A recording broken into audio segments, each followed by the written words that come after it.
जिला पीलीभीत में बाढ़ परियोजनाएं देखने पहुंचे मंत्री। बारिश के सीजन में हमेशा ही संवेदनशील रहने वाले जनपद में बाढ़ को लेकर अतिरिक्त तैयारियां की जाती हैं।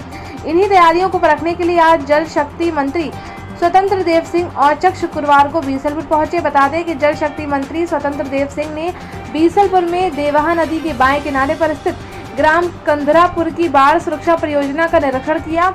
यहां समय से कराए गए कार्यों की सराहना भी की। जल शक्ति मंत्री ने मौजूद ग्रामवासियों से संवाद भी किया। साथ ही बताया कि शासन बाढ़ नियंत्रण की दृष्टि से परियोजना के कराए गए कार्य को जन उपयोगी बना रही है। ग्रामीण भी संवाद के दौरान परियोजना के कार्य से संतुष्ट महसूस किए गए। उपरांत खनकापुर में कराए गए बाढ़ परियोजना के कार्यों का स्थलीय निरीक्षण कर जल शक्ति मंत्री ने पौधारोपण किया।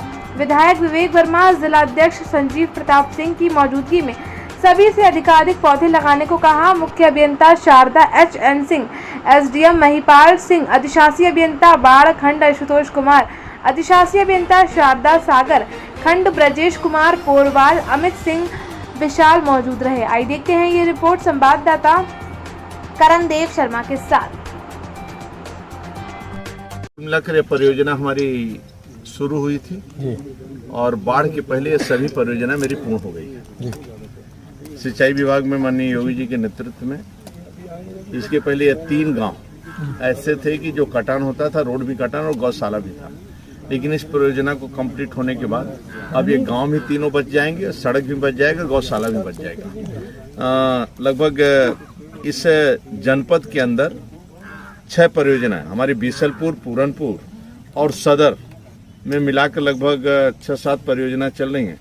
राज्य के अंदर 338 परियोजना हमारी हैं, जो इस समय लगभग सभी परियोजना उत्तर प्रदेश में पूर्ण के कगार पर हैं।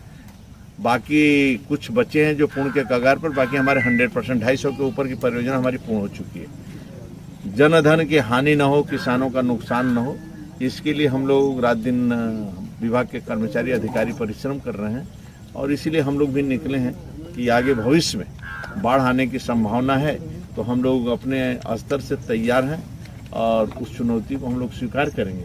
लेकिन माँ है, अपना पानी तो बहाव जैसा चलता है, तो गांव के सहयोग से और सरकार के सहयोग से हम लोग गांव को बचाने का कोशिश करें। सर, जो पत्थर की आपने इस पर बनाए गए हैं, इसमें तो कटान रोकने के लिए इन पे कहने की नेटिंग की व्यवस्था होती है, नेट डाल के पत्थरों को रोका जाता है। सर, नेटिंग व्यवस्था नहीं, ऐसे में आगे बाढ़ बढ़ेगी, पानी का जो करंट है बढ़ेगा, तो सर पत्थर इसके हटने की काफी उम्मीद रहती है। उसके लिए सर क्या नेटिंग व्यवस्था की जा रही है आपके द्वारा? नहीं, ये आपका समझ लो आसपास का जीवन बच गया है और ये हमारा लगभग ये पूरा सुरक्षित गांव कर देगा। जो ये परियोजना हमारी है, इस परियोजना से सुरक्षित हमारे अधिकारियों ने अलग अलग स्थान पर इस पर कहाँ बनना है, बोल्डर कहाँ गिरना है, किससे कैसे रुकाव हो जाता है, रुकावट हो सकता है, ये पूरे राज्य के नदियों का अध्ययन करने के बाद, गाँव का अध्ययन करने के बाद उसी हिसाब से निर्माण किया जाता है।